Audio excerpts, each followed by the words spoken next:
الحمد لله نحمده ونستعينه ونستغفره ونؤمن به ونتوكل عليه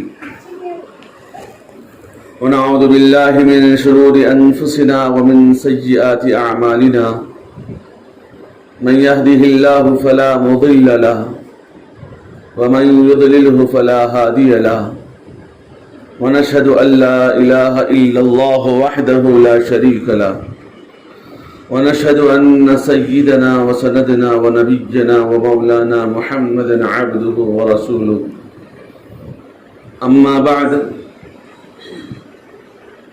قال الله تبارك وتعالى في القرآن المجيد أعوذ بالله من الشيطان الرجيم بسم الله الرحمن الرحيم لا أسألكم عليه أجرا إلا المودة في القربى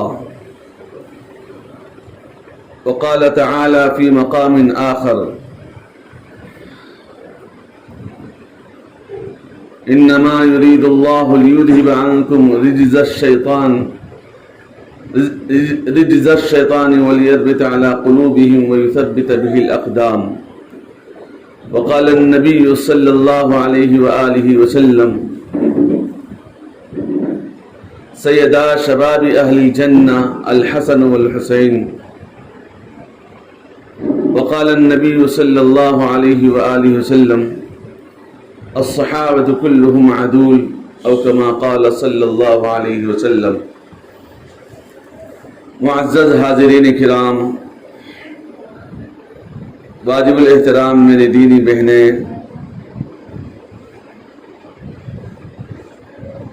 اللہ رب العزت نے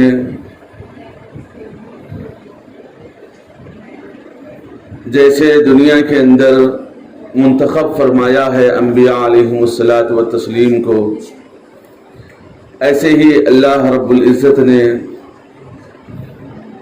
منتخب فرمایا ہے انبیاء کے لیے ان کے بیویوں کو بھی، اور اسی طریقے سے ان کی اولاد کو بھی. ان کی اولاد ہونا بھی اپنے اندر ایک بڑی شرافت رکھتی ہے. کیوں؟ اس لیے کہ انبیاء اپنے سے انسان نہیں چنا جاتا، بلکہ اللہ چن کر ان کو بناتے ہیں. نبی بننا کوئی اپنی محنت، اپنی کسب سے، اپنی جستجو اور اپنی کوششوں سے انسان نبی نہیں بن سکتا. یہ اللہ رب العزت کا عطیہ ہوتا ہے. اللہ رب العزت منتخب فرما لیتے ہیں، تب انسان نبی بنتا ہے.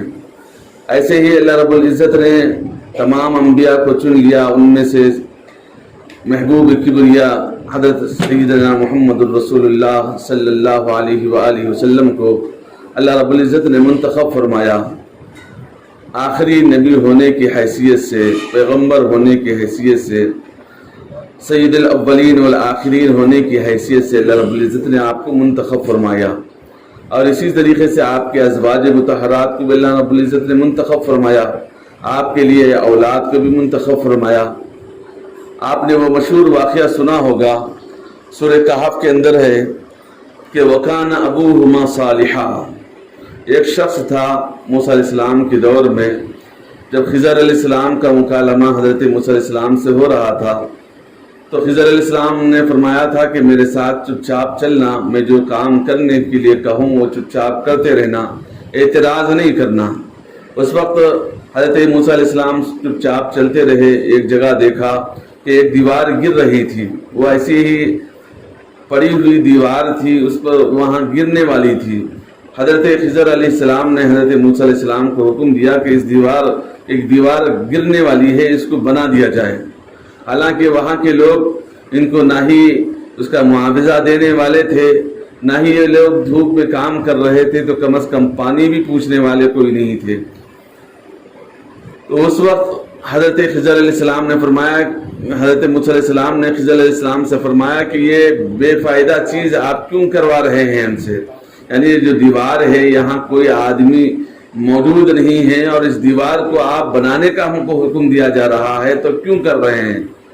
تو خضر علیہ السلام خاموشی اختیار کر گئے اور فرمایا کہ مجھ سے سوال نہیں کرنا. لیکن انہوں نے سوال کیا تھا تو آخر میں ان کو وہاں سے ان کی ان کی اپنی صحبت سے ان کو دور کرتے وقت حضرت خضر علیہ السلام نے فرمایا تھا کہ یہ جو دیوار ہے اس کے نیچے یہاں خزانہ دفن ہے، جس کی وجہ سے ان کی اولاد کو ملنا تھا۔ یہ جو شخص تھا جو خزانہ رکھا تھا، یہ روایتوں میں لکھا ہے، حضرت پانی پتی رحمۃ اللہ علیہ اپنی تفسیر میں لکھا ہے کہ یہ جو ان کے باپ دادا جو تھے، یہ 7ویں پشت کے ایک باپ تھے، یعنی ان کے دادا تھے جو بڑے نیک تھے۔ اللہ رب العزت نے ان کی نیکی کی لاج رکھ کر ان کے مال کی حفاظت فرمائی اور ان یتیم بچوں کے لیے حضرت خضر علیہ الصلوۃ والتسلیم کو مقرر فرمایا کہ اگر یہ دیوار گر جائے گی تو اس کے نیچے ان کا خزانہ، ان کا جو دفینہ جو کچھ تھا وہ نیچے دب کر رہ جائے گا اور یتیم بچوں کو نہیں ملے گا۔ لہذا اللہ رب العزت نے نبیوں کو منتخب فرمایا، اور حضرت خضر علیہ السلام جسے اللہ کے ولی اور زبردست تکوینی نظام کے زبردست اللہ رب العزت کے مقرر بندے ہیں، اللہ رب العزت نے ان کو مقرر فرمایا اور فرمایا کہ دیکھو یہاں خزانہ ہے، یتیم بچوں کا خزانہ ہے، اس کی حفاظت کرنا، اور اس کی دیوار گرنے والی ہے، اگر دیوار گر جائے تو دب کے وہیں تباہ ہو جائے گا اور ان کی اولاد کو نہیں ملے گا۔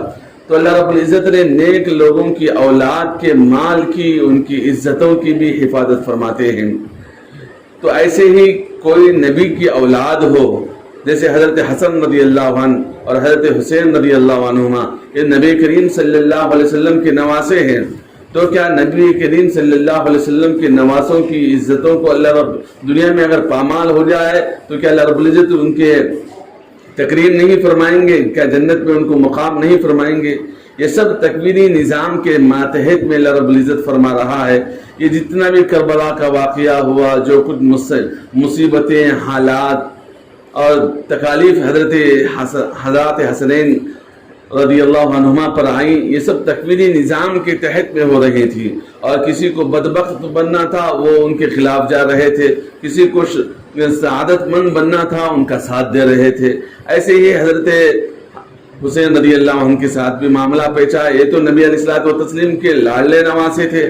روایتوں میں لکھا ہے کہ نبی علیہ الصلوۃ والتسلیم جب مسجد نبوی کے اندر نماز پڑھاتے تھے اور بچے سجدے کے عالم میں پیٹھ کے اوپر سوار ہوتے تھے تو نبی علیہ السلام نماز کو لمبی کر دیتے تھے، صحابہ اٹھ کر دیکھا کرتے تھے۔ روایتوں میں لکھا ہے کہ یوں جھانک کر نماز کی حالت میں یوں آنکھیں اٹھا کر صحابہ دیکھتے تھے۔ نبی علیہ السلام وہیں سے اشارہ کر دیتے تھے کہ دیکھو اوپر حسن اور حسین ہے میرے اوپر، لہذا سجدے کو لمبا کیا جائے۔ آقا مدنی علیہ الصلوۃ والتسلیم جن کے واسطے فرض نماز کا سجدے کو لمبا کر رہے ہیں، ان کی عظمت کا کیا مقام، ان کی عظمت کا کیا پوچھنا۔ اس لیے یہ تو بہت بڑے اونچے درجے کے ہیں، نبیوں کے خاندان والے ہیں، ان کے واسطے سے اللہ رب العزت ساری امت کی مغفرت فرمانے والے ہیں۔ اور پھر ایک موقع پر آقا مدنی علیہ الصلوۃ والتسلیم نے فرمایا کہ سیدہ شباب اہل جنہ الحسن والحسین، یہ حسن اور حسین جنت کے نوجوانوں کے سردار ہیں، جنت کے نوجوانوں کے سردار ہیں، اسی لیے ان کا مقام بڑا ہے۔ حضرت نبی علیہ الصلوۃ والتسلیم کی اولاد کا، حضرت نبی علیہ الصلوۃ والتسلیم کے اہل کا، اہل میں اس کے اندر نبی علیہ السلام کی بیویاں بھی داخل ہوتی ہیں۔ بیت کس کو کہتے ہیں؟ اہل بیت کس کو کہا جاتا ہے؟ بیت کہتے ہیں گھر کو، اور وہ روایتوں میں لکھا ہے کہ جہاں انسان رات کو قیام کرے وہ بیت والے، اہل بیت یعنی گھر والے کہلاتے ہیں۔ حضرت نبی علیہ الصلوۃ والتسلیم کی بیویاں تمام اہل بیت کے اندر داخل ہیں۔ اسی طریقے سے حضرت علی رضی اللہ عنہ بھی اہل بیت میں داخل ہیں، حضرت فاطمۃ الزہرا رضی اللہ عنہ بھی اہل بیت میں داخل ہیں، اور حضرت حسن اور حسین رضی اللہ عنہما اور ان کی تمام اولاد اہل بیت کے اندر داخل ہیں۔ ان کا ادب احترام کرنا مسلمانوں پر واجب ہے، کیونکہ یہ نبی کی اولاد ہیں۔ ایک مرتبہ کا واقعہ ہے کہ حضرت امام اعظم ابو حنیفہ رحمۃ اللہ علیہ، یہ بہت بڑے ہمارے امام گزرے ہیں، جو حنفی مسلک پر ہم لوگ جو چلتے ہیں اس کے بڑے امام ہیں، یعنی فقہ کے بڑے امام ہیں۔ اللہ رب العزت نے آپ کے واسطے سے بہت بڑا کام لیا ہے۔ تو حضرت امام اعظم ابو حنیفہ رحمۃ اللہ علیہ ایک مرتبہ کسی چمن میں بیٹھے ہوئے تھے، کتابوں کا مطالعہ کر رہے تھے، ساتھ میں آپ کے کچھ شاگرد بھی بیٹھے ہوئے تھے، اور بیٹھ کر کتابیں، اس زمانے میں باضابطہ آج کل کی شکل کی کتابیں نہیں تھیں، اوراق پر لکھ لیا کرتے تھے اور اوراق کا مطالعہ کر رہے تھے۔ اب اچانک کوئی ایک لڑکا بھاگتے ہوئے ان کے قریب آ جاتا, وہاں بال کھیل رہے تھے وہ لڑکے, تو وہ بال قریب آ جاتا تو وہ لڑکا لینے کے لیے آتے, تو حضرت امام اعظم ابو حنیفہ رحمۃ اللہ علیہ فوراً کھڑے ہو جاتے تھے. وہ لڑکا جیسے ہی ان کے قریب آ جاتا بال لینے کے لیے تو حضرت امام اعظم ابو حنیفہ رحمۃ اللہ علیہ فوراً کھڑے ہو جاتے تھے. اب جیسے فوراً کھڑے ہو جاتے تھے وہ اوراق نیچے فوراً رکھ کر امام صاحب کھڑے ہو جاتے, جیسے یہ رکھتے تھے تو ہوا کی وجہ سے وہ پورے اوراق ادھر ادھر تتر بتر ہو جاتے تھے. ایک مرتبہ وہ لڑکا ایسے ہی آیا تو اوراق پورا ادھر ادھر بکھر گئے. پھر بعد میں ان کے جو شاگرد تھے امام اعظم امام ابو یوسف رحمۃ اللہ علیہ, امام محمد رحمۃ اللہ علیہ, دیگر اور بھی وہاں ان کے شاگرد حضرات تھے, انہوں نے اوراق کو جمع کیا. اس کے بعد پھر امام صاحب بیٹھ گئے, وہ جیسے لڑکا چلا گیا. پھر دوسری مرتبہ وہ لڑکا آیا تو امام صاحب پھر کھڑے ہو گئے تو وہ اوراق ایسے ہی بکھر گئے. تو تیسری مرتبہ جیسے ہی وہ بار بار آتا گیا, اس کے بعد تقریباً ایسے ہی وہ لڑکا آتے آتے 7 دفعہ تک وہ امام صاحب کے پاس وہ لڑکا آیا, کھڑے ہو گئے. ایک شاگرد تو رہا نہیں گیا, انہوں نے پوچھا کہ امام صاحب کیا بات ہے کہ آپ اس لڑکے کے آنے پر فوراً کھڑے ہو جا رہے ہیں, جس کی وجہ سے یہ تمام کا تمام مواد ہم جمع کرتے ہیں, پیپر ادھر کے ادھر کرتے ہیں, اس کے بعد جیسے آپ نیچے رکھتے ہیں تو ہوا سے پھر بکھر جاتا ہے. یہ کون لڑکا ہے, آپ کیوں ان کے واسطے اتنی تکلیف برداشت کر رہے ہیں؟ امام صاحب رحمۃ اللہ علیہ نے فرمایا کہ یہ لڑکا میرے استاد کا پوترا ہے, میرے استاد کا پوترا ہے. چونکہ میرے استاد ہیں, مجھے ان کا ادب احترام ضروری ہے, اسی طریقے سے ان کے آل کا بھی ادب احترام ضروری ہے. ان کا لڑکا ہو یا پھر ان کا پوتا ہو یا نواسا ہو یا کوئی ان کا خاندان کا فرد ہو, کیوں ادب احترام ضروری ہے؟ جس چیز سے انسان سبق سیکھتا ہے اس کا ادب احترام نہیں کریں گے تو پھر ان کی نسلوں کے اندر کیسے وہ دین باقی رہے گا؟ اس لیے امام اعظم ابو حنیفہ رحمۃ اللہ علیہ ایسا ادب کیا کرتے تھے. اور اسی انداز سے ہمارے نبی ہیں, ہمارے نبی علیہ الصلوۃ والتسلیم کی آل اولاد ہیں, ہمارے لیے اب یہ استاد کی اولاد کا اتنا ادب و احترام ملحوظ رکھا جاتا تھا, تو ظاہر بات ہے کہ اب ہمارے لیے کتنا ضروری ہے کہ ہم نبی علیہ الصلوۃ والتسلیم کی اولاد کا ادب و احترام کریں. کتنا ضروری ہے, کیوں ضروری نہیں؟ اس لیے کہ نبی کی اولاد ہیں. اب جب ہمارے نبی ہیں, ہمارے پیغمبر ہیں, ہم ان کے واسطے سے جنت میں جانے والے ہیں, ہم کو آپ کے واسطے سے اللہ نے کلمہ دیا, قرآن دیا, ہماری بخشش کروانے والے ہیں, ہم کو ساری ہدایتیں نبی علیہ الصلوۃ والتسلیم کے واسطے سے ملی ہیں. لہذا ہم کو بھی نبی علیہ الصلوۃ والتسلیم کا ادب بھی ہونا ہے اور آپ کے آل اولاد کا بھی ادب کرنا ہے. ایسے ہی صحابہ کرام رضوان اللہ علیہ اجمعین کا بھی ادب کرنا ہے. کیوں ادب کرنا ہے؟ اس لیے کہ صحابہ کرام رضوان اللہ علیہ اجمعین نے دین کے لیے بہت بڑی مشقتیں برداشت کی ہیں اور دین تک ہم کو پہنچایا ہے. اگر وہ لوگ اتنی محنت نہ کرتے, اتنا مجاہدہ نہ کرتے تو آج ہم لوگ نہ جانے کہ کہاں رہتے, کس حال میں ہوتے, کہ اللہ کو پہچاننے والے بھی ہوتے یا نہیں ہوتے پتہ نہیں. اس لیے صحابہ بھی کا ادب و احترام ضروری ہے. نبی علیہ الصلوۃ والتسلیم کے اصحاب کا اور آپ کے آل اولاد کا ادب و احترام بھی ہمارے حق میں ضروری ہے. اس لیے ہم کو ان کا ادب و احترام کرنا چاہیے. اور جب بھی حضرات حسنین رضی اللہ عنہما اور حضرت فاطمہ الزہرا رضی اللہ عنہا کا تذکرہ آتا ہے, اسی طریقے سے صحابہ کرام کا بھی تذکرہ آتا ہے. ایک موقع پر نبی علیہ السلام نے فرمایا کہ یا اللہ میں محبت کرتا ہوں حضرت حسن سے, یا اللہ آپ بھی ان سے محبت فرما, جو ان سے محبت کرے اللہ تو بھی ان سے محبت فرما. نبی علیہ السلام نے کیا فرمایا؟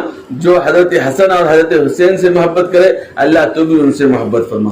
اب نبی علیہ السلام یہ دعا فرما رہے ہیں کہ ان کی اولاد سے محبت کرنے کا ہم کو درس دیا جا رہا ہے اور ہم محبت نہ کریں. اور محبت کس کو کہتے ہیں؟ یہ نہیں کہ ان کے نام پر ہم لوگ نوحہ کریں, خوب پیٹیں, خوب روئیں. رونے کا نام محبت نہیں ہے, رونے کا نام محبت نہیں ہے. اگر دنیا سے رخصت ہونے پر روتے تو ساری دنیا آقا مدنی علیہ السلام کے رخصتی پر روتے رہتے اور زندگی بھر رونا پڑے, روئے تب بھی کم تھا, لیکن ہم کو رونے کا حکم نہیں دیا گیا ہے. اور حضرت حسین رضی اللہ عنہما کی شہادت پر جو لوگ نوحہ کرتے ہیں, جو لوگ وہاں پر جس انداز سے اپنے سینوں کو، اپنے سروں کو، اپنے پیٹھوں کو لہو لہان کرتے ہیں، اس کا اسلام کے اندر اس کا کوئی انداز نہیں ملتا، کوئی طرز نہیں ملتا. یہ تو اسلامی طریقہ نہیں ہے. یہ لوگ اپنے من سے کرتے ہیں، جس کی وجہ سے اسلام سے منع کرتا ہے. کوئی بھی انسان کے پاس جو جان ہے، ہمارے پاس جو اپنا جان ہے، ہاتھ ہے، مال ہے، یہ جو آنکھ ہے، ہاتھ ہے، پیر ہے، اگر کوئی انسان اپنے پیر کو لے جا کر نقصان پہنچانا چاہے تو ہم کیا کہیں گے؟ ارے یہ تو ایسا کام کر رہا ہے جو آدمی اس کا اپنا ذاتی پیر تو ہمارے پاس ہے، لیکن یہ بھی اللہ کی امانت ہے. ہاتھ بھی اللہ کی امانت ہے. اللہ نے ہمارے پاس بطور ہبا کے رکھا ہے. جب تک ہمارے پاس جان ہے یہ ہمارا ہے، لیکن حقیقت میں اس کا مالک اللہ ہے. اس کو ہم طلب کرنا چاہیں، ختم کرنا چاہیں، توڑنا چاہیں تو ہم اپنی مرضی سے نہیں توڑ سکتے. ہم اپنی مرضی سے اس کو ختم نہیں کر سکتے. جیسے میرے اپنی آنکھ ہے، ہم اس کو پھوڑنا چاہیں تو کیا پھوڑ سکتے ہیں؟ نہیں، حکم نہیں. کیوں؟ اس لیے حکم نہیں ہے کہ اللہ کی امانت ہے. اللہ کی امانت کو محفوظ رکھنا ہے اور اللہ کے حوالے کرنا ہے. جب دنیا سے رخصت ہو جائیں گے تو ہمارا مال بھی اللہ کے حوالے ہو جائے گا، ہمارے ہاتھ پاؤں بھی، اور ہمارا سارا جسم کے اعضاء اللہ کے حوالے ہو جائے گا. اس لیے اس طریقے کی جو نوحہ خوانی کرنا ہے، اس طریقے سے ماتم کرنا ہے، اسلام میں اس کی اجازت نہیں ہے. اسلام میں اس کی اجازت نہیں ہے. اور جس انداز سے لوگ کرتے ہیں یہ بہت غلط کام ہے. نبی علیہ الصلوۃ والتسلیم کی ایک حدیث ہے. نبی علیہ السلام نے فرمایا کہ من نیح علیہ یعذب بما نیح علیہ. جو لوگ نوحہ کرتے ہیں اور اپنے سروں کو، اپنے بالوں کو اور اپنے چہروں کو نوچ کر نوحہ کرتے ہیں آواز سے، تو من نیح علیہ یعذب بما نیح علیہ. جو نوحہ کر روتے ہیں ان پر عذاب ہوگا، اور جن کے لیے یہ نوحہ کر رہے ہیں ان کو بھی عذاب ہوگا.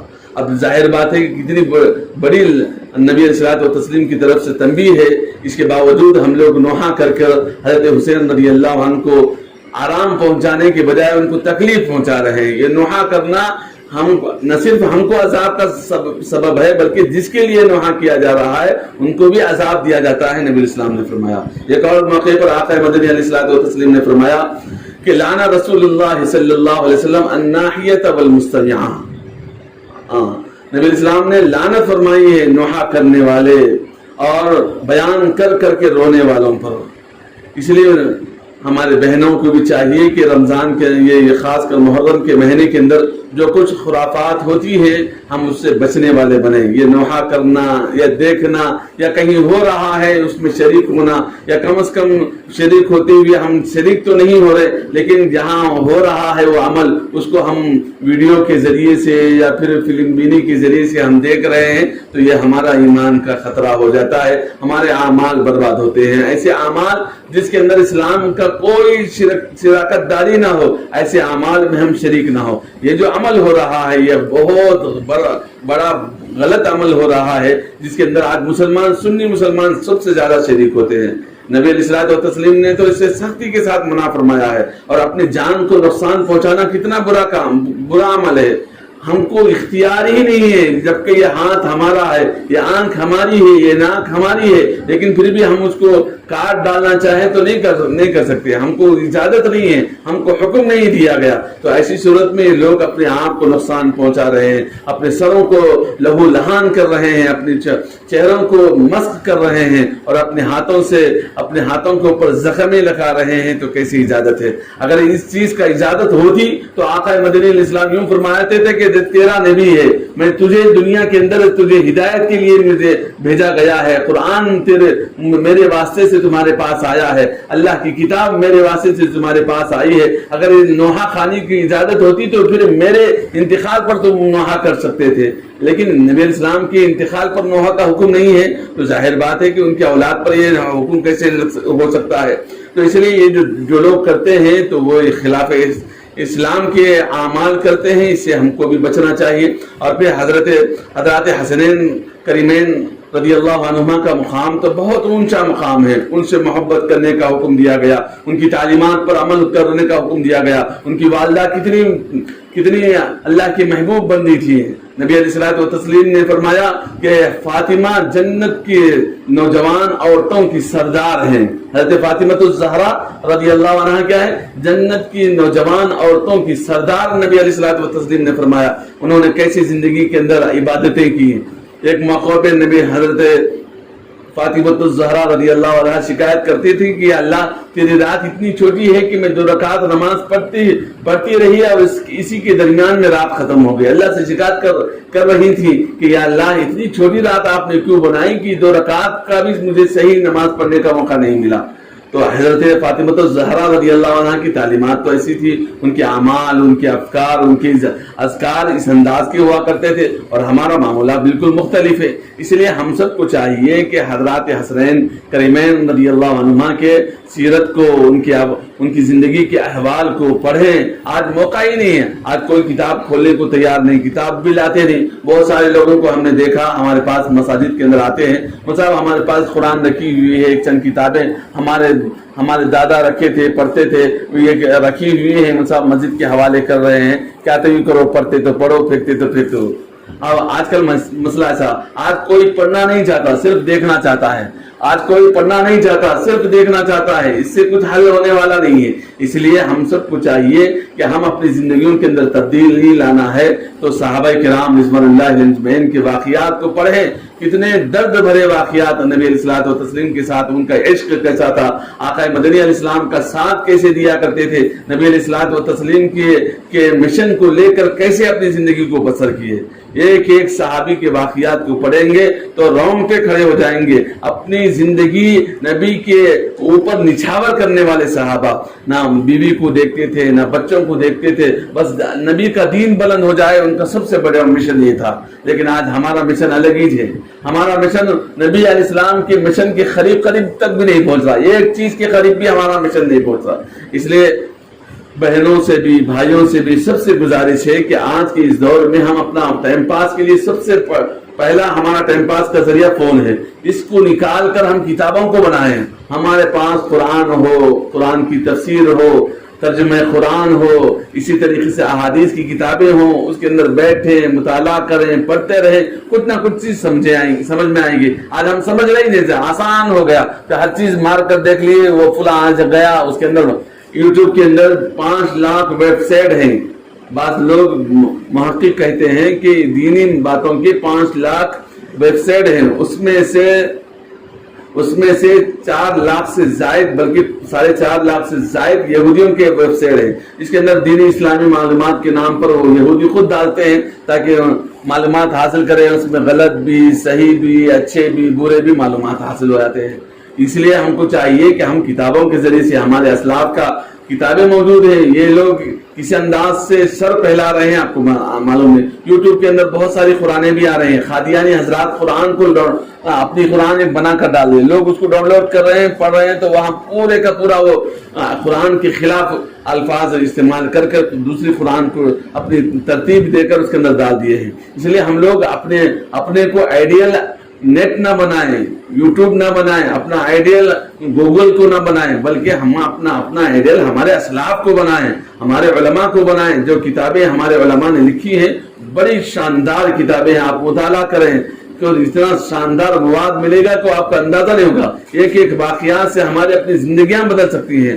حضرت زکریا رحمۃ اللہ علیہ کی کتاب فضائل اعمال، حضرت زکریا علیہ الرحمن کی کتاب فضائل اعمال ہے. کتنے اللہ رب العزت نے اس کتاب کو مقبولیت عطا فرمائی ہے. آج ساری دنیا کے اندر پڑھی جاتی ہے، ساری دنیا میں پڑھی جاتی ہے.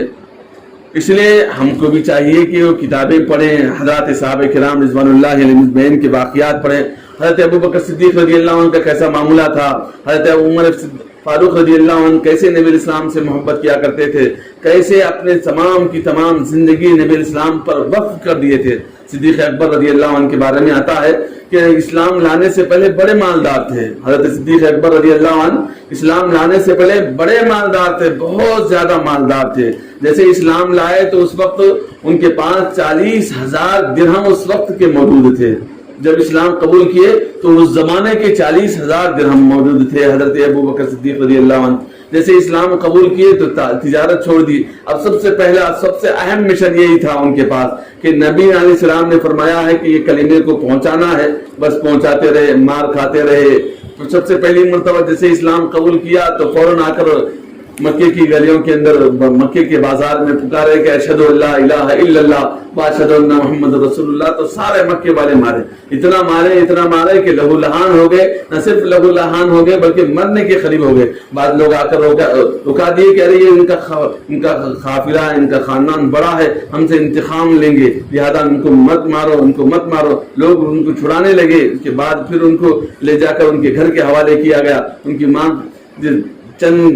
چند گھنٹوں کے بعد, مثال کے طور پر روایتوں میں لکھا ہے کہ تقریباً 1 دن کے بعد ان کو ہوش آیا. اتنا مارے کہ وہ بے ہوش ہو گئے تھے. 1 دن کے بعد جب ہوش آیا تو سب سے پہلے ان کی زبان پر یہ تھے کہ اشہد ان لا الہ الا اللہ واشہد ان محمد رسول اللہ. نبی کا کلمہ ان کے منہ پر آیا. ان کی ماں تانے دینے لگی کہ ابو بکر کیا کر رہا ہے, اتنا مار کھا کر آیا ہے پھر بھی زبان پر نبی کا نام لے رہا ہے.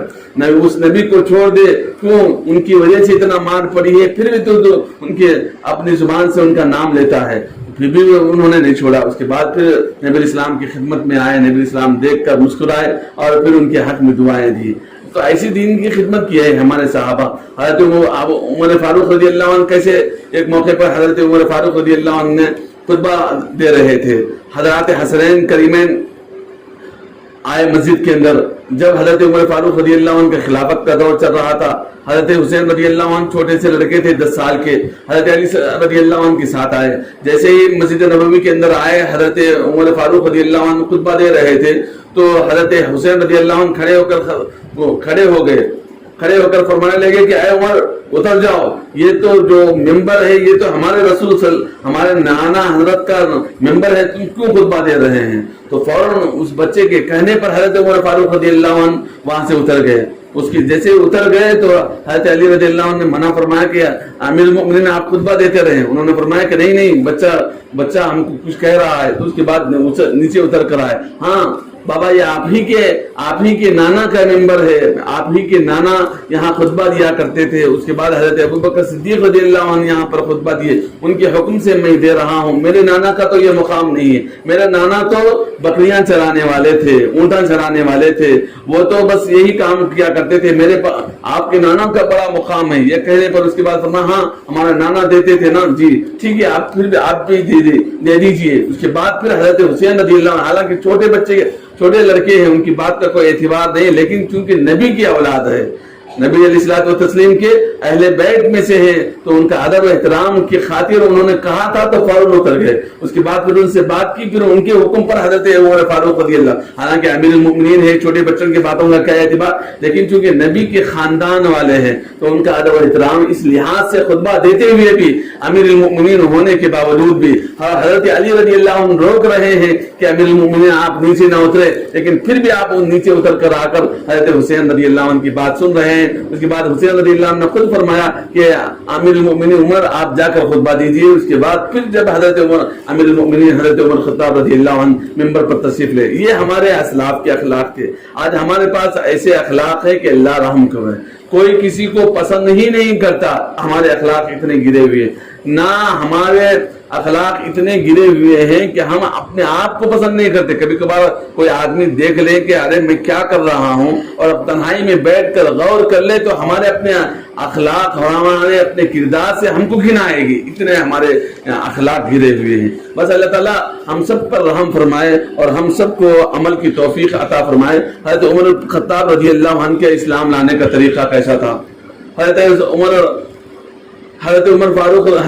فاروق رضی اللہ عنہ اسلام سے پہلے اسلام کے سخت دشمن تھے, اسلام کی سخت مخالفت کرتے تھے. نبی ایک مرتبہ ان کے پاس سرداران قریش کی میٹنگ ہوئی. اس کے اندر کہا گیا کہ کون نبی کا سر خرم کر کے لائے گا. تو اس وقت نہ رہے بانس نہ بجے بانسری, یعنی یہ مسئلہ ختم ہو جائے جو کچھ ہمارے درمیان میں اختلاف ہو رہا ہے, مکے میں پریشانیاں آ رہی ہیں, اس کا مسئلہ یہ ختم ہو جائے. تو عمر فاروق رضی اللہ عنہ ہاتھ اٹھائے اور کہنے لگے کہ میں ابھی جا کر نبی علیہ الصلوۃ والتسلیم کا سر خرم کر کے لاتا ہوں.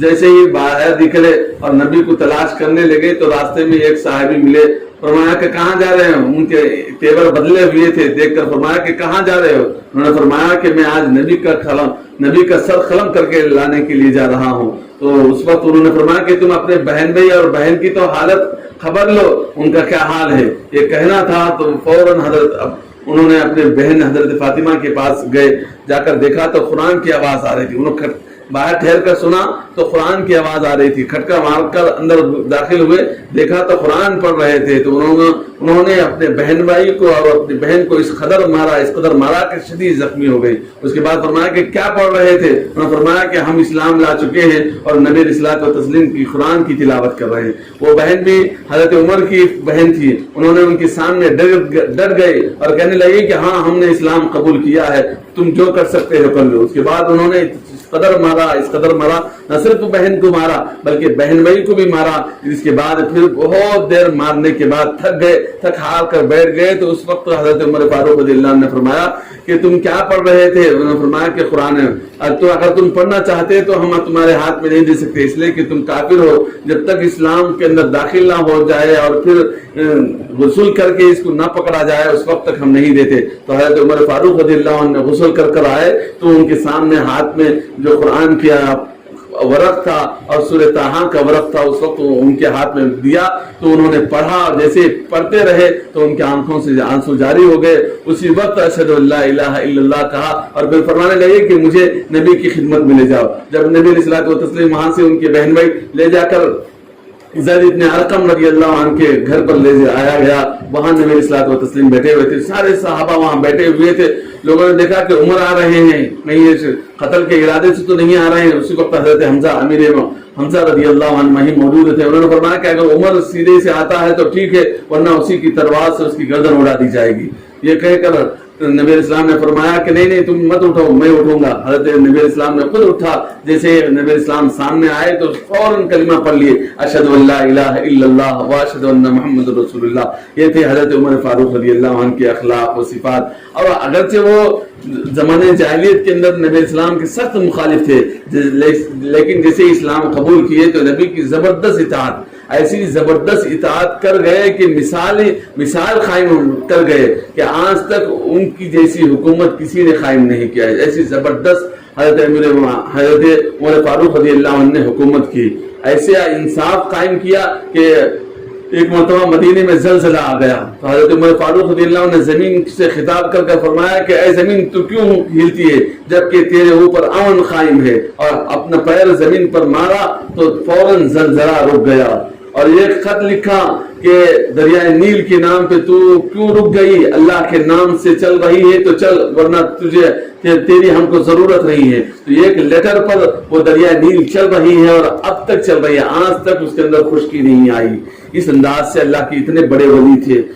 کیسے ولی بنے؟ اللہ کے حکم پر، نبی کی طریقے پر چل کر ولی بنے۔ آج ہم لوگ کیا ہے، ولی بننا ہے تو کیا کرنا ہے؟ وظیفے پڑھنا ہے۔ اسلام کا طریقہ، قرآن کی تعلیم، نبی الاسلام کے ایک ایک فرمودات پر عمل کرنے سے انسان اللہ کا ولی بنتا ہے۔ آج ہم لوگ وظیفے پڑھنے سے ہم سمجھتے ہیں کہ اللہ کا ولی بنتا ہے، اس سے بھی بنتے ہیں، لیکن اس سے زیادہ ہماری زندگی میں اللہ کا حکم آ جائے، نبی علیہ السلام کا طریقہ آ جائے۔ آپ علیہ السلام کیسے گفتگو کیا کرتے تھے، نبی علیہ السلام کیسے بیٹھتے تھے، نبی علیہ السلام کیسے کھاتے تھے، آقا مدنی علیہ الصلوۃ والتسلیم کیسے لوگوں کے ساتھ ان کا تعلق تھا، کیسے دشمنوں کے ساتھ تعلق تھا، اپنے سے نفرت کرنے والوں کے ساتھ نبی السلام کا کیسے تعلق تھا، اپنے اہل خاندان کے ساتھ کیسے تعلق تھا، سب کے ساتھ کیسے تعلق تھا، اس کو اپنے سامنے رکھنا ہے، اسی کے مطابق ہم کو زندگی بسر کرنا ہے۔ ہماری زندگی تو ختم ہو جائے گی، لیکن جو کوئی آدمی آقا مدنی علیہ السلام کی زندگی کو اپنی زندگی میں لائے گا وہی آدمی کامیاب ہوگا۔ ہم اپنی مرضی سے کتنے بھی بہترین زندگی گزار لیں، لوگوں کو کتنا پسند آ جائے، لیکن اللہ کو پسند نہیں آئے گا۔ جو طریقہ آقا مدنی علیہ الصلوۃ والتسلیم نے اپنایا ہے اس زندگی کو ہم اپنانے والے بن جائیں، اس طرز عمل کو ہم اپنانے والے بن جائیں تو اللہ رب العزت ہم کو کامیابی عطا فرمائے گا۔ ہم اپنی طرف سے کتنے ہی بہترین کام کر لیں تاکہ لوگ دیکھ کر بہت خوش ہو جائیں، لیکن لوگوں کے خوش ہونے سے کچھ حل ہونے والا نہیں ہے۔ ہمارا مسئلے کا حل نبی علیہ السلام کی تعلیمات میں ہے، اللہ رب العزت کے احکامات میں ہے، قرآنی تعلیمات میں ہے۔ جب تک ہم قرآن مجید کو اپنے سینوں سے نہیں لگائیں گے، اپنی زندگیوں کے اندر داخل نہیں کریں گے۔ قرآن کیا کہتا ہے؟ حلال کو حلال جانو، حرام کو حرام جانو۔ آج ہم لوگ کیا کہتے ہیں؟ ارے جو چاہے وہ کرو، وہ باتیں بات کی بات ہے، لیکن ہم اپنی مرضی سے زندگی گزاریں گے، وہ تو حق ہے۔ ہم کہتے ہیں زبان سے تو کہتے ہیں حق ہے، لیکن ہمارا دل گوارا نہیں کرتا۔ اب ہمارا اندازہ لگا لے کہ ہم کتنے پکے مسلمان ہیں۔ قرآن کہتا ہے رشوت نہ لو، لیکن ہم برابر لینے کے لیے کہتے ہیں۔ قرآن کہتا ہے غلط مال نہ کھاؤ، لیکن ہم غلط مال کھانے کو تیار ہیں۔ قرآن کہتا ہے لوگوں کی غیبت نہ کرو، لیکن ہم آج غیبت کرنے کو تیار ہیں۔ جتنے باتیں ہماری زندگی کے اندر ہے وہ سب قرآن کے خلاف ہیں، وہ سب اللہ کے حبیب علیہ السلام کی تعلیمات کے خلاف ہیں۔ اس لیے میرے بھائیوں بہنوں، ہم سب کو چاہیے کہ ہم اپنی زندگیوں سے گندگیوں کو نکال کر پھینکنا ہے۔ ہم نکالیں گے نہیں تو کوئی آ کر فرشتہ ہماری اصلاح نہیں کرے گا۔ ایسا نہیں ہے کہ دنیا کے اندر نبیوں کو بھیج دیا اللہ رب العزت، تعلیمات کو ہم کو بتلا دیا، ہماری اصلاح ہم کو خود کر لینا ہے۔ اللہ رب العزت فرشتوں کو نہیں بھیجا ڈنڈے لے کر کہ جاؤ بندے کی اصلاح کرو، وہ بندہ تو سدھرنے والا نہیں ہے۔ اصلاح کرنا ہے، اللہ رب العزت کی مدد اور اللہ رب العزت کی طرف سے ہم کو خوشخبریاں ملنا ہے، جنت ملنا ہے، نبی علیہ الصلوۃ والتسلیم کی بشارتیں ملنا ہے، نبی علیہ السلام کی شفاعت ملنا ہے، تو ہم کو یہ کوشش کرنا ہے۔ ہم کوشش نہیں کریں گے اور مرتے دن تک ایسے ہی رہیں گے، چلو بھائی ہم کو ہدایت مل جائے گی، سوچتے رہیں گے تو نہیں ہوگی۔ ہم کو اسٹیپ لینا پڑے گا، ہم کو ایک پکا ارادہ مصمم ارادہ لینا پڑے گا، لے کر اس پر عمل پیدا ہونا چاہیے کہ میں آج سے جھوٹ نہیں بولوں گی، میں آج سے غیبت نہیں کروں گی، میں آج سے فلاں کام نہیں کروں گی، میں آج سے فلاں چیز نہیں کروں گی۔ جب تک ہم اپنے آپ کو درست نہ کریں کوئی شخص آ کر آپ کو درست نہیں کر سکے گا۔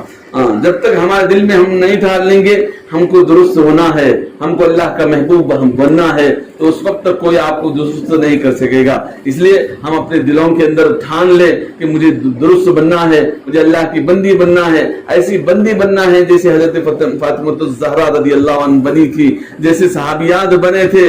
کیسے صحابیات تھے؟ ان کے ایک ایک حکم پر اللہ رب العزت قرآن مجید نازل فرماتا تھا، ان کے ایک ایک ضد پر اللہ رب العزت ان کے احکامات، تمام احکامات کے اندر تبدیلی فرمایا کرتا تھا۔ ان کی ضد کیوں ہوتی تھی؟ اللہ کے لیے ہوتی تھی۔ ان کی ضدیں بھی کیا ہوتی تھی؟ اللہ کے لیے ہوا کرتی تھی۔ ان کی ایک ایک ضد پر اللہ رب العزت نے قرآن مجید نازل فرمایا ہے۔ اس لیے میرے بھائیوں اور بہنوں، ہم سب کو بھی چاہیے کہ تعلیمات اسلامی کے اندر آ جائیں، اللہ کے نبی کی تعلیمات پر آ جائیں، قرآنی تعلیمات پر آ جائیں، اور صحابہ کرام رضوان اللہ علیہ اجمعین کی تعلیمات پر آ جائیں، حضرات حسنین کریمین رضی اللہ عنہما کی تعلیمات پر آ جائیں، حضرت فاطمہ الزہرا، حضرت عائشہ صدیقہ رضی اللہ عنہا کی تعلیمات پر آ جائیں۔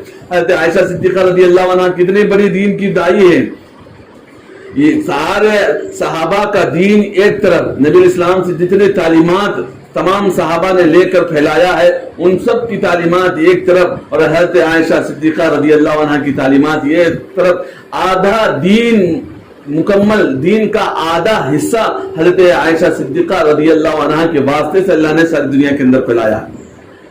اگر عائشہ صدیقہ رضی اللہ عنہا نہ ہوتی تو نبی اسلام کے رازدار کے راز کی باتیں، نبی اسلام کے تنہائی کی چیزیں، نبی الصلوۃ والتسلیم کی زندگی کے تمام پہلو آتی ہی نہیں۔ آج ہم حضرت عائشہ صدیقہ رضی اللہ عنہا کے اخلاق کو نہیں جانتے، ان کا کردار کیسے تھا، ان کے اخلاق کیسے تھے، کیسے وہ محنت کیا کرتے تھے، دین کے بڑے دائی تھے، اور احادیثیں کتنے یاد تھی، نبی اسلام سے کیسی محبت کیا کرتے تھے، یہ سب ہم کو پتہ ہی نہیں ہے۔ ہم لوگوں کو چاہیے کہ ہم صحابہ کے واقعات پڑھنے والے بن جائیں۔ آج الحمدللہ اس ترقی کے دور میں ہر قسم کی کتابیں مل جاتی ہیں۔ آپ کو اردو پڑھنا نہیں آتا تو انگلش میں مل جاتی، انگلش نہیں آتی تیلگو میں مل جاتی، تیلگو نہیں آتی ہندی میں مل جاتی۔ جس زبان میں آپ کو آتی ہے اس زبان کی کتابیں لیں اور پڑھنے والے بن جائیں، شوق پیدا کریں، ذوق پیدا کریں، اللہ کے دین سے اپنی نسبت کو مضبوط کرنے والے بن جائیں۔ اگر ہم نہ کریں گے تو کوئی ہم کو سدھارنے والا نہیں ہے۔ ہم ایسے ہی زندگی بسر کریں گے اور ایسے ہی دنیا سے رخصت ہو جائیں گے، تو کل کیا اللہ کے پاس جب پہنچیں گے تو ہمارا کیا حال ہوگا؟ اللہ رب العزت ہم سے سوال کریں گے تو ہم جواب نہ دے سکیں گے۔ اس لیے میرے بہنوں سے بھی گزارش ہے، بھائیوں سے بھی گزارش ہے کہ ہم اپنے اوپر رحم کریں، ہم اپنے اوپر رحم کریں۔ کیسے حضرت عائشہ صدیقہ رضی اللہ عنہا کیسے قرآن مجید کی تلاوت کرتی تھی، دین کا کتنا علم آپ کو معلوم ہونا چاہیے کہ حضرت عائشہ صدیقہ رضی اللہ عنہا کے 120 سے زائد صحابہ ان کے پاس علم دین حاصل کیا، اور سب سے بڑے فقیہ حضرت عائشہ صدیقہ رضی اللہ عنہا کے پاس جتنے صحابہ دین سیکھے وہی سب سے بڑے امت کے فقیہ بنے، امت کی سب سے بڑے فقیہ بنے۔ اور اپنا کام گھر بیٹھے بیٹھے بھی ہم لوگ کر سکتے ہیں، لیکن ہم لوگ کرنا نہیں چاہتے، ہم لوگ اس لائن سے بہت دور رہنا چاہتے ہیں۔ اس لیے سب سے گزارش ہے ہم سب بھائیوں سے بہنوں سے بھی کہ ہماری تعلیمات کے اندر ہم اپنے اوقات کو مقرر کریں کہ فلاں وقت میں فلاں کام کرنا ہے، صبح سے شام تک ایک وقت مقرر کریں کہ یہ وقت میں ہم کھانا پکائیں گے، اس وقت میں ہم تلاوت کریں گے، اس وقت میں ہم صحابہ کے واقعات پڑھیں گے، اس وقت میں ہم نبی علیہ الصلوۃ والتسلیم کے احادیث کو پڑھیں گے، اس وقت میں ہم تلاوت قرآن بھی پڑھیں گے، ترجمہ قرآن پڑھیں گے۔ کوئی وقت مقرر کریں تو آسان ہوگا، بغیر وقت مقرر کرے کہ ایک دن فلاں کام کر لیے، صبح سے شام تک تلاوت کر لیے، دوسرے دن پھر دوپہر کا کھانا چھوٹ گیا تو لوگ تانا دینا شروع کر دیتے، تو پھر ہمیشہ کے لیے بند ہو جائے گا۔ ویسا نہیں ہونا چاہیے۔ ہمیشہ ہمارے اسلاف کا یہ معمول تھا، ہمارے اسلاف سب سے پہلے جو بھی عمل کرتے تھے اس کے اندر پہلے نظام الاوقات بنا لیا کرتے تھے، یہ فلاں وقت میں ہم یہ کام کریں گے، فلاں وقت میں یہ کام کریں گے، فلاں وقت میں یہ کام کریں گے، اور نظام الاوقات کے ماتحت میں اگر چلیں گے تو انسان کی زندگی آسانی سے کٹ جائے گی اور کوئی حرج بھی نہیں ہوگا، اور زندگی کے اندر دین بھی داخل ہوگا۔ ہم لوگ صرف کرنا چاہتے ہیں تو ایک دن پورا کریں گے اور پورا مہینہ سو جائیں گے، ایسے کام سے کوئی مسئلہ حل ہونے والا نہیں، زندگی کے اندر ترقیاں نہیں آتے۔ روز کا معمول بنا لے، مختصر وقت کو، مثال کے طور پر 10 منٹ کی تعلیم چاہیے، 20 منٹ کی تعلیم چاہیے، اپنے بچوں کو، اپنے گھر کے بچیوں کو لے کر بیٹھ جائیں، ان کے سامنے تعلیم۔ آج کے دور میں ہمارے اسلاف کہتے ہیں کہ سب سے بہترین تعلیم جو گھر میں ہوتی ہے وہ سب سے بہترین تعلیم ہے، جہاں کہیں سنی جاتی ہے وہ بھی تعلیم ہے، لیکن جو انسان گھر میں بیٹھ کر مختصر 10 منٹ کی تعلیم کوئی انسان کرتا ہے تو وہ زبردست تعلیم ہوتی ہے، وہ زبردست تعلیم ہوتی ہے۔ اس لیے ہم کو بھی چاہیے کہ ہم اپنے گھروں کے اندر تعلیم کا نظم رکھیں۔ اگر مثال کے طور پر عورتیں پڑھی لکھی ہیں، مرد پڑھے لکھے نہیں ہیں، تو ہم لوگ کچھ دیر، مثال کے طور پر 10 منٹ عشاء کے بعد یا مغرب کے بعد یا فجر کے بعد جب سہولت ہو، مرد حضرات کو بھی لے کر بیٹھے، عورتوں کو بھی، بچوں کو بھی لے کر تعلیم دے، صرف حدیث کی کتاب سامنے رکھ کر ایک ہی حدیث کا روزانہ پڑھیں اور اس کے بارے میں سمجھائیں تو بڑا فائدہ ہوگا۔ بہت سارے بے دین حضرات جس کو اب تک کچھ معلوم نہیں تھا، بہت سارے ہمارے خواتین ایسے ہیں جن کو دین آتا ہے، قرآن آتا ہے، اللہ کے رسول کی کتابیں پڑھنا آتا ہے، پڑھانا سمجھانا سب کچھ آتا ہے، لیکن ماحول کے حساب میں ڈھل جاتے، جہاں جیسے ماحول ہے اسی انداز میں ہم اپنی زندگی گزارتے ہیں۔ اس لیے ہم کو چاہیے کہ ہم نبی سب سے پہلے اللہ رب العزت کے بندے ہیں، نبی علیہ الصلوۃ والتسلیم کی امتی ہیں، ہماری زندگی کے اندر نبی علیہ الصلوۃ والتسلیم کی تعلیمات کو لانا ہے۔ ہم جہاں کہیں ہوں، چاہے وہ سسرال میں ہو، ماں باپ میں ہو، جہاں کہیں بھی ہو، ہم سب سے پہلے نبی علیہ الصلوۃ والتسلیم کی تعلیمات کو زندگی میں لانے والے بن جائیں، شوہر کے سامنے بھی پڑھ کے سنائیں، جو سناتے رہیں گے دین سمجھ۔ اب جتنا دین عورتیں سمجھانے سے آتا ہے، اس لیے ہمارے اسلاف کہا کرتے ہیں بچوں کے اندر جو سب سے بہترین تربیت ہوتی ہے وہ عورت کے واسطے سے ہوتی ہے، چاہے وہ مرد بچہ ہو چاہے عورت بچی ہو، ان کی سب سے بہترین تربیت وہ ماں کے واسطے سے ہوتی ہے۔ ایسے ہی شوہروں کی بھی تربیت عورتیں بھی کر سکتی ہیں۔ عورتیں کس انداز سے کریں کہ آپ داڑھی رکھیں، نبی کی سنت ہے، داڑھی رکھنے پر ثواب ہے۔ کوئی آدمی 24 گھنٹے داڑھی رکھ رہا ہے تو ایک سنت زندہ کر رہا ہے، تو اس کو ہمیشہ ثواب ملتا رہتا ہے۔ ایسا نہیں کہ ایک مرتبہ رکھ لیا، ایک مرتبہ ثواب لکھا گیا اور زندگی میں ثواب نہیں لکھا جائے گا، ایسا نہیں۔ داڑھی رکھ لیا تو اس کو لمحہ لمحہ اللہ رب العزت کی نعمتیں، اللہ رب العزت کی رحمت اس کی طرف متوجہ ہوتی ہے، کیوں؟ نبی کی سنت پر چل رہا ہے۔ اب یہ ایک سنت پر اس پر رحمتیں نازل ہو رہی ہیں، تو زندگی کے اندر ایک ایک سنت کا اضافہ کرتا چلا جائے گا انسان، تو کتنا زیادہ ثواب ملے گا۔ تو ایسے ہی عورتیں بھی سمجھائیں، عورتیں اپنے گھروں کے اندر اپنے مردوں کو بھی سمجھائیں، بچوں کو بھی سمجھائیں، بچوں کو بھی۔ عورتوں کا بڑا دخل ہے، عورتوں کا بڑا دخل ہے۔ جو انسان بھی دنیا کے اندر ترقی کر رہا ہے، چاہے وہ دینی اعتبار سے چاہے دنیاوی اعتبار سے، وہ عورتوں کا بڑا ہاتھ ہوتا ہے۔ ہمارے اسلاف کہا کرتے ہیں دنیاوی اعتبار سے بھی جو انسان ترقی کر رہا ہے اس کے پیچھے عورتوں کا ہاتھ ہوتا ہے۔ اور دینی اعتبار سے بھی جو مرد ترقی کر رہا ہے اس کے پیچھے عورتوں کا بڑا ہاتھ ہوتا ہے. عورتیں ہماری اصلاح نہیں کر لیں گے، اپنی اصلاح نہیں کریں گے، اپنے بچوں کی اصلاح اور اپنے شوہروں کی اصلاح نہیں کریں گے تو پھر کون کرے گا؟ میں ابھی بتایا کہ کوئی فرشتہ آ کر ڈنڈا لے کر نہیں ٹھہرتا کہ نماز نہ پڑھنے پر ماریں گے. اللہ تعالیٰ اگر چاہتا تو یہ بھی کر سکتا تھا، لیکن اللہ رب العزت نے دنیا کے اندر امتحان کے لیے چھوڑ دیا ہے، اختیارات دے دیا ہے، ہم کو مالک بنا دیا ہے اور ہم مالک بن کر بیٹھے. ہم نماز نہ پڑھے، کوئی بولنے والا نہیں، فرشتہ بھی نہیں بولتا، مارتا بھی نہیں، کوئی کچھ بھی نہیں کرتا. ایک نماز چھوٹ گئی کچھ نہیں ہوتا، 2 نماز چھوٹ گئی کچھ نہیں ہوتا، 5 نمازیں چھوٹ گئی کچھ نہیں ہوتا، 1 ہفتہ چھوڑ دیے کچھ نہیں ہوتا. ہم کو کوئی فرشتہ غیب سے آواز تھوڑی دے رہا. تو یہاں دنیا تو اللہ رب العزت امتحان کے لیے بنایا ہے. تم کو اپنے سے خود سے سنورنا ہے، سنوارنا ہے. خود سے نہیں سنورتے تو علماء کے پاس جانا ہے. کوئی اپنے لوگ دیندار نیک لوگ ہیں تو ان سے تعلق رکھے، ان سے اپنی دین کی اصلاح کی فکریں کرتے رہے، یا کوئی شیخوں کے پاس جائیں جو لوگ اللہ والے ہوتے ہیں، وہ اپنے دین کی اصلاح کرتے ہیں، ان کی دل کی اصلاح کرتے ہیں، ان کی روحانیت میں ترقی کے اسباب کو پیدا کراتے ہیں. تو اس طریقے سے ہم اپنی اصلاح کرنے کی فکر کریں. اگر ہم لوگ نہیں کریں گے تو پھر کون کرے گا؟ ہم پر رحم کھانے والا دنیا میں کوئی نہیں ہے. جب تک والدین رہتے ہیں دنیا کے ظاہری طور پر ہم پر رحم کھاتے ہیں، لیکن روحانیت پر ہماری روحانیت پر رحم کھانا ہے تو ہم خود کو کھانا پڑے گا. ہم کو خود کو احساس نہیں ہے ہماری روحانیت کتنی گرتی جا رہی ہے.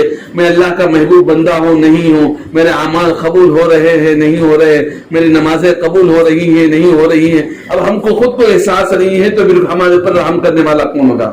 آج کا اس دور میں تو ہر آدمی کو نفسا نفسی کا عالم ہے. ہر ایک کو معلوم ہے شوہر اپنی فکر میں ہے، بیوی اپنی فکر میں ہے، بچے اپنی فکر میں ہے، گھر والے اپنی فکر میں ہے. سب کو اپنی اپنی فکر پڑی ہے، کوئی کسی کی فکر کرنے والا نہیں ہے. ہمارے عاقل صاحب رحمۃ اللہ علیہ ہمیشہ فرمایا کرتے تھے کہ دیکھو تم کو تمہاری اپنی فکر کرنا ہے، کوئی تمہاری فکر کرنے والا نہیں. دیکھو اب دنیا سے جتنے لوگ رخصت ہو رہے ہیں ان کی کتنی کوئی فکر کر رہا ہے. جانے والے جاتے ہیں، ان کو حوالے کرنے تک ان کا ساتھ دیتے ہیں. اس کے بعد کون فکر کرتا ہے؟ ایک مرتبہ بچہ جاتا، دوسری مرتبہ جاتا، اس کے بعد 1 سال تک بڑی مشکل سے جاتا، اس کے بعد ان کو یاد کرنے والا کوئی نہیں تھا. اسی لیے ہم کو اپنی ذات کی فکر ہم کو کر لینا. ہمارے سامنے مثالیں ہیں، ہمارے والدین گئے، ہم کتنا ان کو یاد کر رہے ہیں. 1 سال تک بڑی مشکل سے قرآن پڑھ کے بخشوائے، اس کے بعد دوسرے سال کوئی نہیں، تیسرے سال کوئی نہیں. اس کے بعد ہم کو اپنی آخرت کی فکر ہم کو کر لینا ہے. ہمارے لیے کوئی دوسرا آدمی آ کر فکر کرنے والا نہیں ہے. اس لیے میرے بہنوں سے بھی بھائیوں سے بھی گزارش ہے کہ ہماری اپنی اصلاح کے لیے ہم کو فکر کرنا ہے. ہمارے پیٹ کی جیسے ہم فکر کرتے، ہم کو پیاس لگ رہی ہے تو ہم کو فکر ہے کہ پانی پینا ہے، اچھا پانی پینا ہے، ٹھنڈا پانی پینا ہے، فلٹر پانی پینا ہے، فلاں پانی پینا ہے، کھانا کھانا ہے تو فلاں انداز کا کھانا ہے، بہترین کھانا ہے. جیسے ہم اپنا فکر کرتے، ارے بہت دن ہو گیا اچھا نہیں کھایا، چلو تھوڑا اسپائسی کھا لیں گے، تھوڑا مزیدار کھا لیں گے، تھوڑا لذیذ کھا لیں گے. جیسے ہم اپنی فکر کرتے ہیں اسی طریقے سے ہم کو اپنی فکر کرنا ہے. جب ہم اپنی فکر نہیں کریں گے تو پھر ہمارے لیے کوئی فکر کرنے والا نہیں ہوگا. پھر بھی دنیا کے اندر کوئی نہیں کھایا تو چلو کھا لو بول کے تھوڑا 2-4 مرتبہ لائے گا، دے گا، بولے گا، سمجھائے گا. لیکن قیامت میں تو آخرت میں تو کوئی ہماری فکر کرنے والا نہیں ہے. وہاں کا معاملہ تو الگ ہے. حدیث میں فرمایا، قرآن مجید میں خود اللہ نے فرمایا، یوم یفر المرء من اخیہ وامہ وابیہ وصاحبتہ وبنیہ. وہاں تو بھائی سے جدا ہوگا، وہاں ماں بیٹی سے جدا ہوگا، باپ بیٹے سے جدا ہوگا. وہاں نفس و نفسی کا عالم ہوگا، کوئی کسی کا پرسان حال نہیں ہوگا. قرآن بیان کر رہا ہے، اللہ بیان کر رہا ہے کہ وہاں اپنا اپنا حال ہوگا. وہاں کوئی باپ بیٹے سے بھاگتا رہے گا، بیٹا باپ کو دیکھ کر بھاگتا رہے گا، کہیں ان سے نیکی نہ پوچھ لے، اپنا باپ کا واسطہ دے کر نیکی نہ پوچھ لے. اس لیے باپ سے بیٹا بھاگتا رہے گا، بیوی شوہر سے بھاگتے رہے گی، شوہر بیوی سے بھاگتا رہے گا، بیٹی ماں سے بھاگتے رہے گی، بیٹا ماں سے بھاگتا رہے گا. اس انداز کا وہاں عالم ہے. قرآن مجید میں اللہ نے واضح طور پر ہم کو آخرت کے بارے میں فکر کرنے کے لیے فرمایا ہے. یہ دنیا مختصر ہے، یہ دنیا مختصر ہے. یہاں دونوں جہاں کی فکر کرنا ہے، دنیا کی بھی فکر کرنا ہے اور آخرت کی بھی فکر کرنا ہے. دنیا کی فکر جیسے ضروریات زندگی جتنے بھی ہے، اب ہم لوگ ضروریاتی زندگی کو اتنی اہمیت دے دیے کہ بس ضروریاتی زندگی کو اصل زندگی سمجھ گئے. دنیا کی زندگی ہے، کھانا پینا ہے، آرام کی چیزیں ہیں، گھر ہے، جائیداد ہے، کاروبار ہے، ہم اس کو مقصد زندگی بنا لیے. یہ مقصد زندگی نہیں ہے. مقصد زندگی تو اللہ کی بندگی ہے. یہ تو ضروریات زندگی ہے. ضرورت انسان کے ساتھ لگی ہوئی ہے، کھانا ہے، پینا ہے، ضروریات ہے، بیماریاں ہیں، شفا ہے، اس کے اندر ہر قسم کے حالات ہیں. یہ سب کچھ دنیا کی ضروریات ہے. اس کو مقصد زندگی نہیں کہتے. انسان کی مقصد زندگی اللہ کی عبادت ہے، اللہ کی عبادت ہے. اب ہم اللہ کی عبادت میں لگیں گے، اللہ رب العزت کے کو راضی کرنے، خوش کرنے کی فکریں کریں گے تو اللہ ہم سے خوش ہوگا. اگر ہم نہیں کریں گے تو ہم سے اللہ ناراض. صحابہ کے بارے میں وہ واقعات آپ نے پڑھا ہوگا، کیسے اللہ کو راضی کیا کرتے تھے. رات بھر بیٹھ کر اللہ کی عبادت کرتے تھے، حالانکہ ان کے سامنے نبی موجود ہیں، آقا مدنی علیہ الصلوۃ والتسلیم بھی موجود ہے، لیکن اس کے باوجود بھی وہ لوگ اپنے سے اللہ کو راضی کرتے تھے. اگر اللہ کے نبی وقت پر موجود ہے، ہم کو تو عذاب نہیں آئے گا. اللہ کے نبی کے پاس جا کر ہم 2 منٹ بھی دعا کروا لے سکتے ہیں. چلو ہم بیٹھیں گے، نماز نہیں پڑھیں گے، ہم بیٹھیں گے، ہم فلاں نہیں کریں گے بلکہ یہ نہ سوچتے تھے. وہاں اللہ کے نبی موجود ہے، اس کے باوجود بھی ایسے اعمال کرتے تھے ہم اندازہ نہیں کر سکتے. اس لیے ہم سب کو بھی چاہیے، بہنوں کو بھی چاہیے کہ ہماری اپنی ذات کی فکر ہم کو کرنا ہے. ہماری فکر کوئی کرنے والا نہیں. ہم اپنے بارے میں اگر متوجہ نہیں کریں، اپنے آپ کو توجہ نہیں دیں گے، ہماری اپنی آخرت کی طرف ہم اپنے آپ کو توجہ نہیں دلائیں گے تو کوئی ہم کو دلانے والا نہیں ہے. بس دنیا کے اندر دنیا کا تھوڑا سا یہ کھیل تماشا ہے. دنیا کیا ہے؟ قرآن مجید میں اللہ نے فرمایا انما الحیات الدنیا لعب و لہو. یہ لہو لعب کے علاوہ کچھ نہیں. دنیا یہ تھوڑا سا کھیل ہے، تماشا ہے. انسان چھوٹا ہوتا ہے، چھوٹے سے بڑا ہوتا ہے، بڑا ہونے کے بعد بوڑھا ہوتا ہے. دیکھتے دیکھتے انسان دنیا سے رخصت ہوتا ہے. جب آخر عمر میں انسان پہنچتا ہے تو کیا سمجھتا ہے؟ ارے یہ تو ہم بچپن میں ایک چیز کے خواہش تھے، جوانی میں ایک چیز کے خواہش تھے، بڑھاپے میں ایک چیز کے خواہش ہو گئے. اب آخر عمر میں بھی بس جو خواہشات ہے اسی کے اندر انسان زندگی بسر کر کے چلا جاتا ہے. اصل ہماری جو خواہش ہونا چاہیے اللہ کی رضا، اللہ کے بندے ہیں، اللہ کی عبادت کی طرف ہماری توجہ ہونا چاہیے. اللہ ہی جو کچھ کرنے والی ذات ہے، اللہ ہی کی طرف ہم کو متوجہ ہونا ہے. اللہ سے دعا ہے اللہ تعالی ہم تمام کو کہنے سننے سے زیادہ عمل کی توفیق نصیب فرمائے. آمین. واخر دعوانا الحمدللہ رب العالمین.